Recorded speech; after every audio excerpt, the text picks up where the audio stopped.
পুরাতন ঐতিহ্যবাহী বাড়ি দেখতে সবারই ভালো লাগে, তবে আরো বেশি ভালো লাগবে যদি সেখানে গিয়ে আপনি আমি যে তোমার, শুধু যে তোমার এই গানটি শোনেন। তো এমন ভয়ঙ্কর সুন্দর জায়গায় আসলে বিস্ময়কর কিছু প্রশ্ন বাসা বাঁধে, আবার ভয় লাগে অনেক।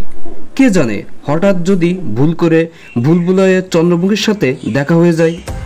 অবশ্য দেখা হলে সেলফি তুলে নেব আর তার ইমোশনাল ব্যাকগ্রাউন্ড কিছু স্টোরি শুনে নেব, কারণ প্রত্যেক ভূত পেতনিদেরই কষ্টদায়ক কিছু গল্প থাকে।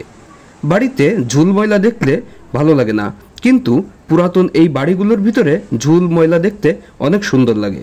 এখন জেনে নিন এই বাড়িটির অবস্থান সম্পর্কে। এটা বাংলাদেশের খুলনা বিভাগের মাগুরা জেলার শালিকা উপজেলার কাঁঠালবাড়িয়া গ্রামে অবস্থিত। সুশীতল ছায়া ঘেরা ঘন গাছপালাই ঘেরা প্রাচীন এই বাড়িটি মাথা উঁচু করে দাঁড়িয়ে আছে প্রায় 250 বছর ধরে। প্রাচীন এই দ্বিতল ভবনটি মনে হচ্ছে সাইলেন্ট ও ভাইব্রেট মুডে আছে। চারিদিক যেন থমথমে ব্যাপার, কোনো আওয়াজই নেই। এই সব প্রাচীন ঐতিহ্যবাহী জায়গায় আসতে কোনো ভয় পাবেন না, কারণ এখানে কোনো মানুষ থাকে না। আর পৃথিবীর সব থেকে ভয়ঙ্কর জিনিস হলো মানুষ।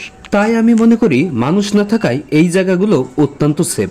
এসব জায়গা থেকে কিন্তু ইট কাঠ বা কোনো কিছু জিনিস আপন মনে করে নিজের সাথে নিজের বাড়িতে নিয়ে যাবেন না, তাহলে কিন্তু বড় আকারে ভুল করবেন। তবে আমার বন্ধু শেখ রেহান বা সৈয়দ আসান অনিন্দর মতো যদি ভীতু কেউ থাকেন, তারা এখানে আসলে অবশ্যই একে অপরের হাতে হাত রাখবেন এবং অবশ্যই প্যাম্পার্স পরে নেবেন। আর লুঙ্গি পরে এখানে কেউ আসবেন না, কারণ লুঙ্গি আর কপাল এই দুটা জিনিস খুলতে কিন্তু সময় লাগে না। আকাশ ভরা রয়েছে কালো মেঘের হাতছানি, যখন তখন বৃষ্টি নামবে খুব জোরে, আর বৃষ্টি নামলে এখানে আটকা পড়তে হতে পারে। তো সবকিছু মিলিয়ে বাংলা সিনেমার মতো হতে যাচ্ছে। তাই এ সকল কিছু ঘটার আগেই আমি এই স্থান ত্যাগ করব। Tata bye bye. পরবর্তীতে আবার দেখা হবে এমন কোনো গা সিমসিম করা জায়গায়। তব তক কাবি আলবিদা না কহেনা।